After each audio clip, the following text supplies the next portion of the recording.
جس کسی کو بغیر سود کے لانگ ٹائم کے لیے قرض چاہیے وہ مجھے کمنٹ کرے۔ اگر اس طرح کا اعلان ہوتا ہے تو بہت سارے لوگ مجھے کمنٹ کریں گے، رابطہ بھی کریں گے، لیکن میں آپ کو ایسا ماخذ بتانے جا رہا ہوں،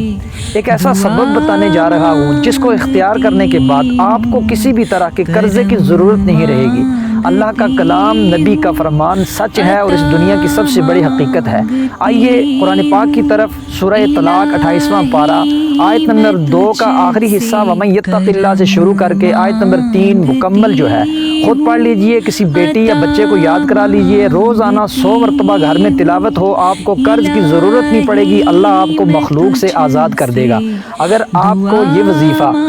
مجرب وظیفہ ہے، اختیار کریں، اور اگر آپ کو یہ فائدہ دے تو پھر مجھے کمنٹ میں آ کر بتائیں کہ ہمارے حالات بدلنا شروع ہو گئے ہیں۔ اس سے قبل آپ سے کسی بھی چیز کا تقاضا نہیں ہے۔ وَقُلْ لِلْمُؤْمِنِينَ هُدًى وَشِفَاءً، مومنوں کے لیے